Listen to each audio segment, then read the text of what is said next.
Brooklyn Independent Television.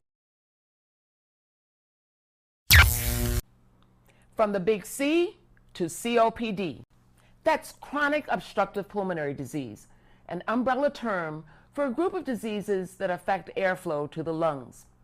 According to the Centers for Disease Control, in 2010, the two leading diseases involved, emphysema and chronic bronchitis, affected more than 13 million Americans.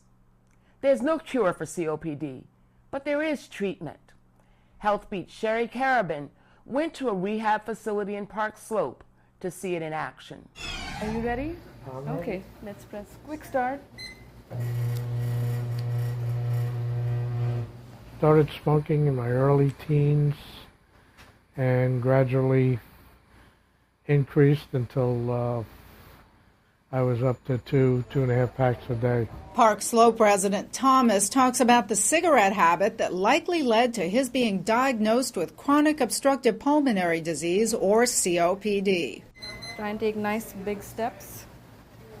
Strike your heel with every step. COPD is one of the most common lung diseases, causing problems ranging from shortness of breath and fatigue to coughing and respiratory infections.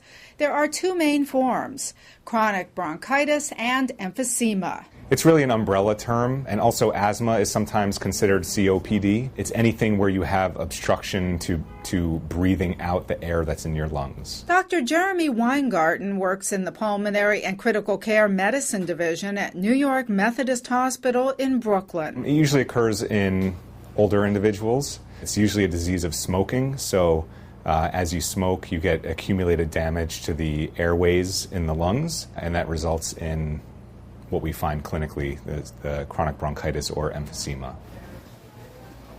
Let me know if you need to stop.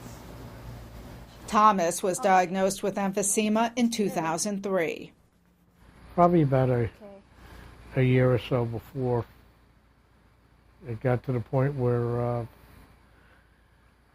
I was unable to really walk much or do any strenuous activity.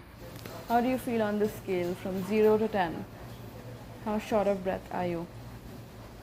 If I say now 2. Now 2? Mm-hmm. Okay. It's 3 minutes. Do you think you can do another minute? Yeah. Okay. We'll stop at 4 minutes, okay? There's absolutely no cure. You can decrease the rate of decline in lung function by stopping smoking, and there are certain things that can improve mortality, so survival.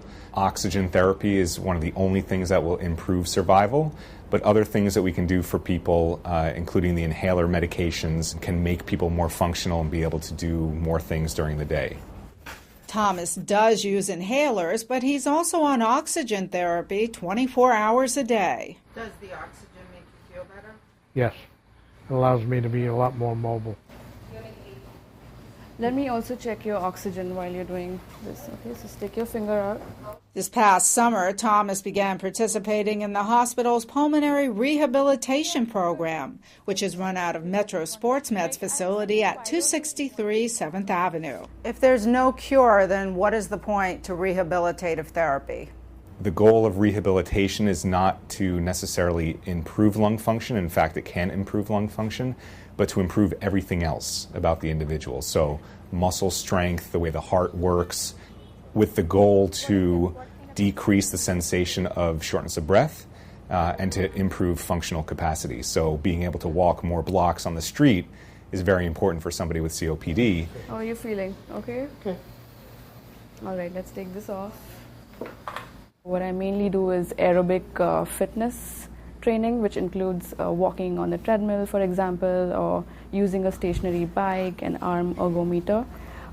These aerobic exercises improve the body's ability to use oxygen better by reducing the heart rate and blood pressure. I also use muscle strengthening or resistance exercises, which help improve the strength of both your upper and lower extremity muscles, as well as your muscles of breathing, namely the diaphragm and your intercostal muscles.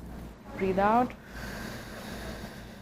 Very good. I also include stretching or flexibility training, which helps improve the patient's posture, as well as chest expansion, and increase breathing coordination. I've seen a lot of progress with Thomas. We started very slow with just stretching and some strengthening and breathing exercises. Now we're going to very high activity, like doing aerobic activities like lower extremity bike, upper extremity bike. We are hitting more than 10 minutes now. He used to do his flight of stairs just once in a day, and he was scared to do that. He's gone up by 4 to 5 times a day now. So that's quite an achievement, I would say. Don't do more than 10. 3 sets of 10. Although it may be too late for Thomas to prevent COPD, he does have some advice for others. Don't start. I mean, I was one of these smokers that it was my right to smoke anywhere, anytime. Now it's don't even smoke near me. I'll see you in the next visit. Okay? This is Sherry Carabin reporting for Healthbeat Brooklyn. Bye. Watch this and other Brooklyn Independent Television episodes online at breakartsmedia.org/BIT.